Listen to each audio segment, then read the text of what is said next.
Alright, Shalom, we the Hebrew Israelites. We come out here week in and week out to prophesy the downfall of America.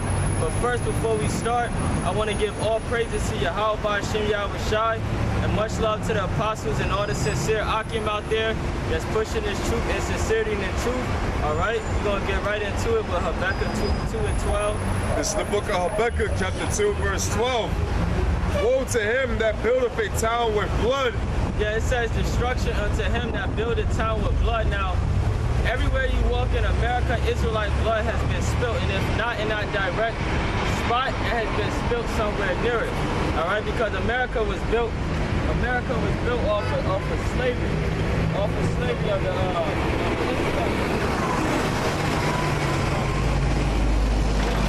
of the Israelites. Okay, now this was at first this land was taken over by the so-called white man that came over here and put these people in slavery, which are the Gadites, the Reubenites, and also too he brought the southern kingdom over here, Judah, Benjamin, Levi, BIA through on a slave ship. All right, you got people on a slave ship.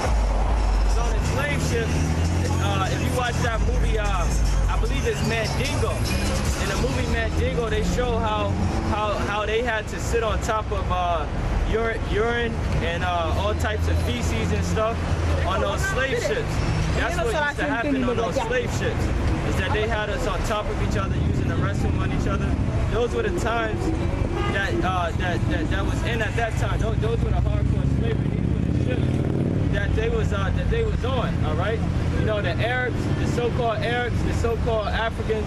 The Africans gave us up to the so-called white man, because the way that the southern kingdom ran to West Africa was from Roman persecution in 70 AD. And they ran to West Africa, and the so-called Africans gave them up. And the Goots and the Arabs helped build the ships for our people to be on, okay? And that's why they had a hand in us going down. They're going to pay for that, because if you can get Lamentations 4, Lamentations 4, because in Lamentations, the 4th chapter, it says that they gnashed their teeth and they waited for this day to come. You know, they waited to see our people go through this. They waited for our people to go down as a people. And that's why when you look around America, everybody is on top except the so-called Negro, the so-called Latino, and the so-called Native American Indian. If you look at the stars, like you look at Jay-Z or something, you know, Jay-Z, he's sold out. You know, if Jay-Z makes the wrong move, he gets X'd out, all right, because he's not in any type of power. So, you know, it still shows you that right now they basically turned this, this society from a physical slavery to a mental slavery. Like, you actually have people walking around America thinking they free in 2016, all right? And basically, you have to, they train you from being a kid on up. Once you're able to go to school, what's the first thing you do? You go to school, you do an 8-hour shift at school, and you go home.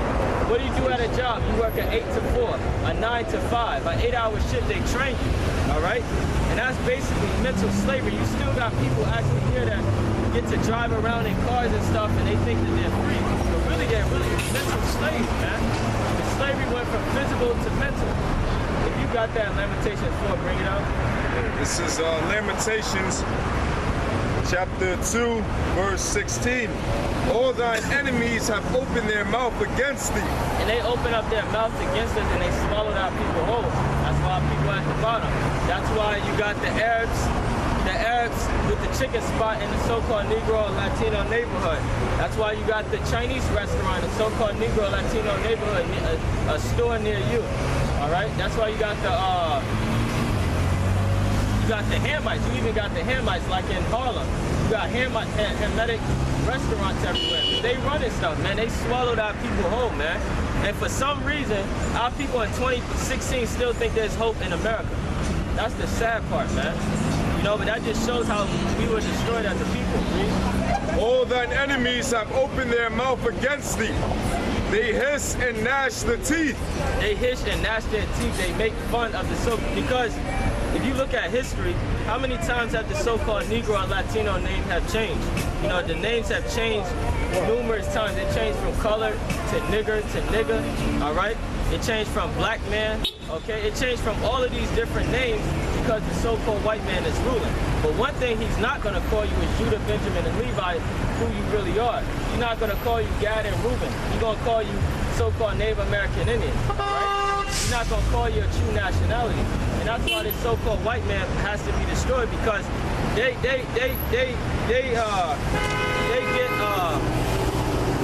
get a kick out of seeing us at the bottom. They get a kick out of us having to go to work, having to report to them.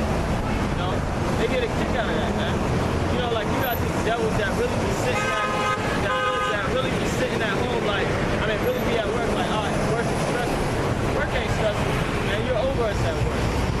That gives you that sense of power, man. That makes you feel good about yourself. Man, that ain't stressing you out, man. That's a cover-up, man. Cause see, now Esau see his society's going down, so now he's trying to level the field, so to speak, trying to make it seem like he's doing just as bad as we are. When in reality, that's bullcrap. Okay, read. They say we have swallowed her up. Certainly this is the day that we look for. Yeah, this is the day they look for, you know. The nations, when they see us as a people, when you read 1 Kings, the first chapter, the first 5 or 6 chapters in 1 Kings, you know, the Lord brought us out with a mighty hand, even going back to Egypt. You know, the Lord brought us out of Pharaoh's hand, you know. We got saved numerous times from the heathens. And the reason, every time we was in captivity with them, man, trust and believe, man, they got off of that, man. You know, they look forward to us going down as a people. A lot of the traits that the so-called East Indians, so-called so-called East Indians, the so-called Arabs, a lot of traits they got it from us. You know, their women covering their heads, you know, them following different laws and stuff. They got it from us, man. You know, and a lot of them people over there, they know we the Israelites. You know, they don't want to admit it, but they know we the Israelites, man. They know we the children of Yahweh Shem Yahweh Shai. You know, you still got Ishmaelites over there that know about the Persian Empire. You know, the Ottoman Empire of the East Indians. You know, the Persian Empire. You know, they still know about that, man. So if they still know about that, you think they forgot that who the real Israelites are? Come on, man. You know, that's BS, man. Just like what was the old boy name that started the 6-Day War between Israel and Egypt, where he said, how did the Jews leave Israel black and come back white? Yeah, Kumar Nasser. You know, that was that ambassador that was spoken about in the scripture. All right. And that started a little 6-day war, man, because the truth came out, man. If the truth comes out at all, you know, this so-called white man tries to find any way to deteriorate it, to edit it,